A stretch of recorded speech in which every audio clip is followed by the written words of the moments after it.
Bonjour à tous, on va parler dans cette vidéo du dipôle magnétique. Donc voilà un sujet un peu difficile. Donc on va définir qu'est-ce que c'est qu'un dipôle magnétique, comment définir le moment magnétique d'un dipôle magnétique, quelles sont les forces qui agissent sur un dipôle lorsqu'il est placé dans un champ magnétique uniforme, un champ magnétique non uniforme, bref, tout sur le dipôle magnétique. Eh bien, commençons par la définition. Qu'est-ce que c'est qu'un dipôle magnétique? Eh bien, par définition, c'est une boucle de courant de très faible dimension par rapport au point où on veut déterminer le champ créé par cette boucle-là. Donc voilà une petite boucle hypercirculaire parcourue par un courant. C'est un dipôle magnétique. Comment déterminer par définition le moment magnétique de ce dipôle? Eh bien, le moment magnétique par définition, on va le noter M, c'est égal à I, le courant qui circule dans la boucle, fois le vecteur surface. Comment on définit le vecteur surface? C'est un vecteur qui est toujours perpendiculaire à la surface et dont le sens est défini par le sens du parcours du courant. Donc, si le courant circule dans ce sens, la règle du turbo-champ, la normale, c'est vers le haut. Donc, le moment magnétique, ça va être vers le haut. Si le courant circule dans le sens inverse, le moment magnétique, ça va être vers le bas. Prenons un électron qui tourne autour du noyau. On peut montrer que le mouvement de cet électron, c'est équivalent à un courant électrique.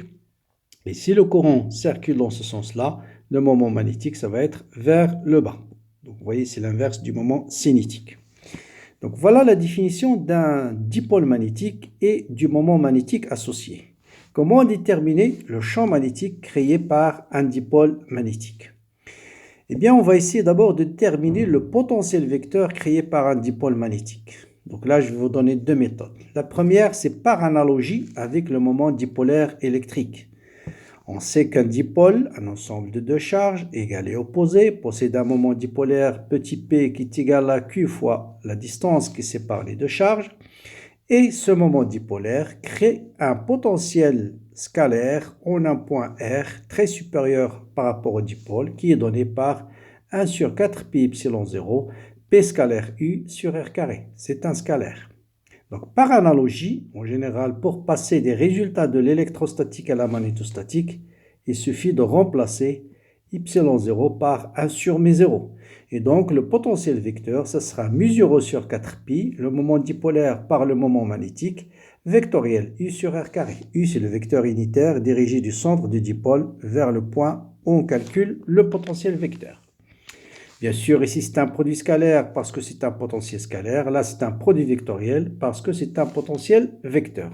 Donc ça, on peut se contenter de cette démonstration par analogie.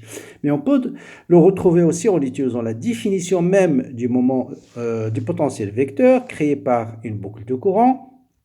Par définition, c'est μ0 sur 4pi, l'intégrale sur la boucle, id de L sur R'. Donc R', c'est la distance entre l'élément de courant id de L et le point où je vais calculer le potentiel vecteur. Pour ceci, on a besoin de ce qu'on appelle la formule de Kelvin. Qu'est-ce qu'il nous dit cette formule? La circulation d'une fonction scalaire le long d'un contour gamma est égale au flux de gradient de f à travers la surface qui entoure gamma. Donc l'intégrale d de s vectoriel gradient de f.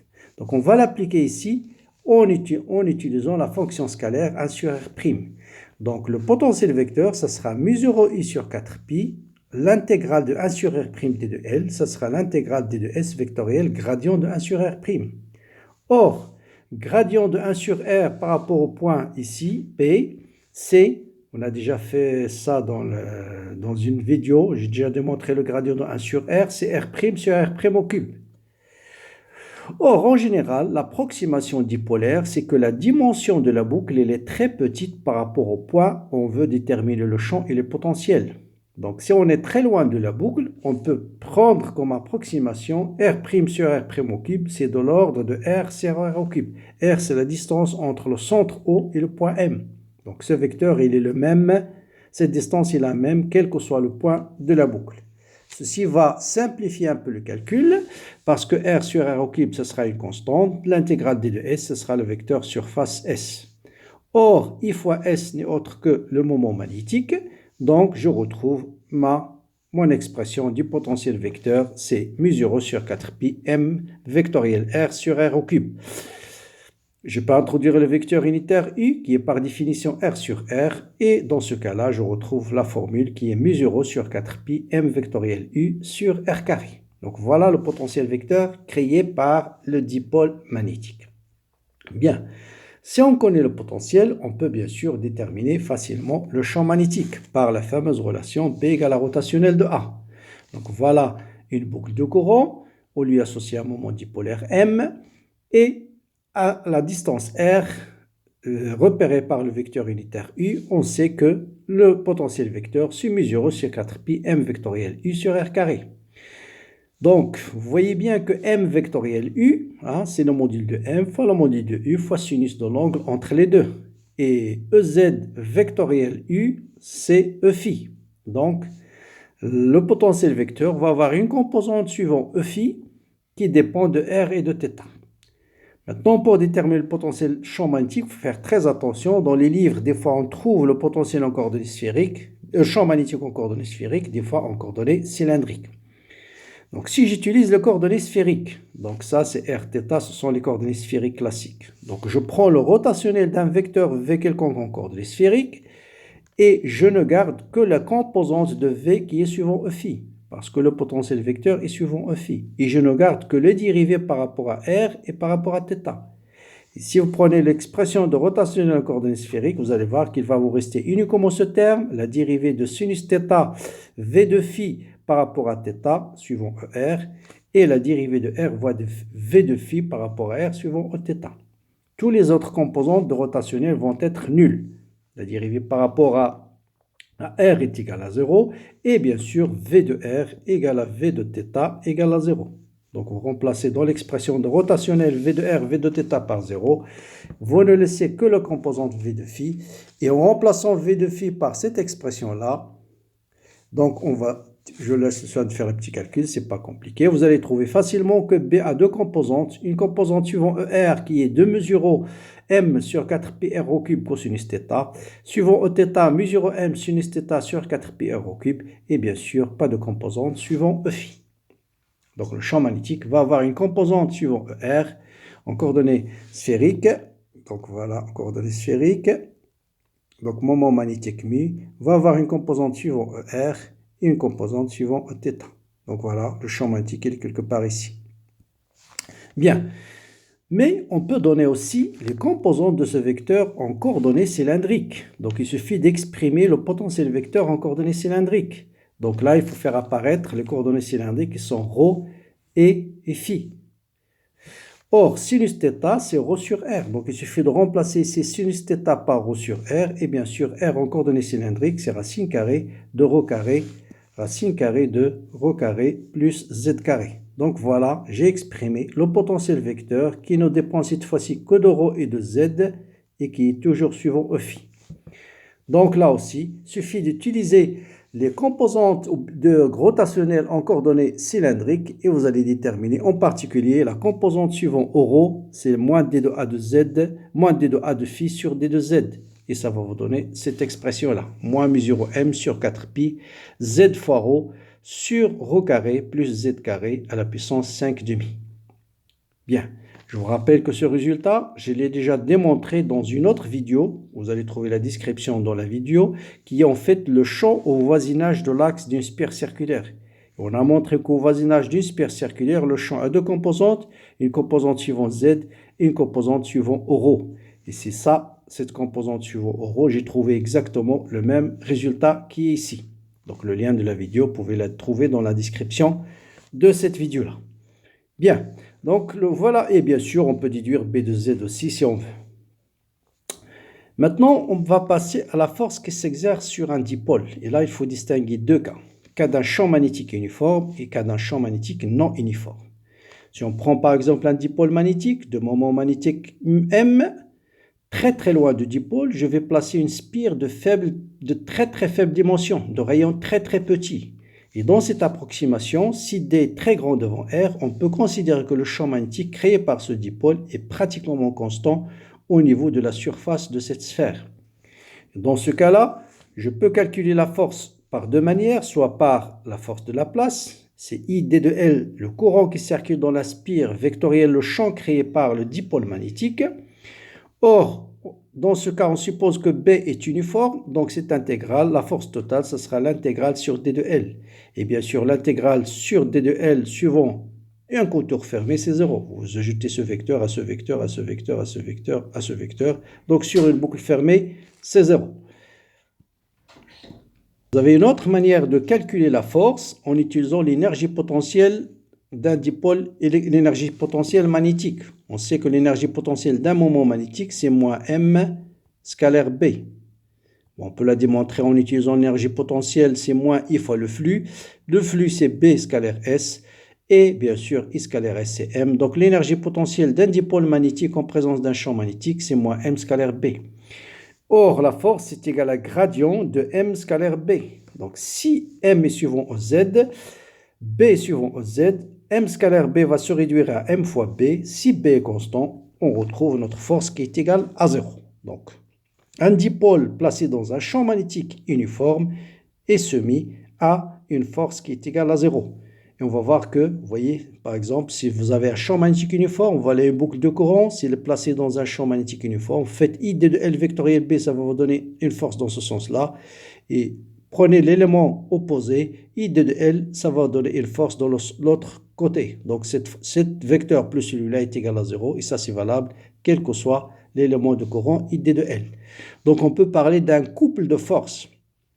Donc, on peut calculer le moment de ce couple, et par définition, le moment élémentaire, c'est OM vectoriel D de F, et D de F, c'est I D de L vectoriel B, la force de Laplace, et OM vectoriel, vecteur OM vectoriel I D de L, donc OM vectoriel I D de L, ça va vous donner cet élément de surface-là, et donc on retrouve le moment magnétique, le couple gamma, c'est M vectoriel B, donc ça c'est juste un complément. Maintenant, revenons à la force. Si B n'est pas uniforme, on va voir que dans ce cas-là, le dipôle va être soumis à une force et on va essayer de le calculer de deux manières. En utilisant F est égal à gradient de M scalaire B et en utilisant la loi de Laplace. Bon, prenons une boucle de courant qui est placée dans un dipôle champ créé par un dipôle magnétique M. On sait que ce dipôle, bien sûr, va créer un champ. On a calculé le champ magnétique créé par un dipôle qui a une composante suivant ρ et une composante suivant Z. J'utilise là les coordonnées cylindriques. C'est plus adapté pour cet exercice. Si je veux calculer la force par la loi force de Laplace, ce sera I d de L vectoriel B. D de L, c'est un élément de courant suivant E phi. Et B, c'est B ρ suivant ρ plus B de Z suivant Z. Bien sûr, E phi vectoriel ρ, ça va vous donner EZ moins EZ, et O phi vectoriel EZ, c'est ρ. Donc, vous voyez bien que la force possède deux composantes, une composante suivant ρ, une composante suivant EZ avec un signe moins, donc elle est dirigée vers suivant moins EZ. Vous remarquez que les composantes suivant ρ vont s'annuler mutuellement. Par contre, les composantes suivant EZ, ils sont tous dans le même sens. Donc, vous allez avoir une force totale qui va attirer le dipôle vers le bas. Bien sûr, ça dépend du sens du courant. Là, j'ai pris ce sens du courant.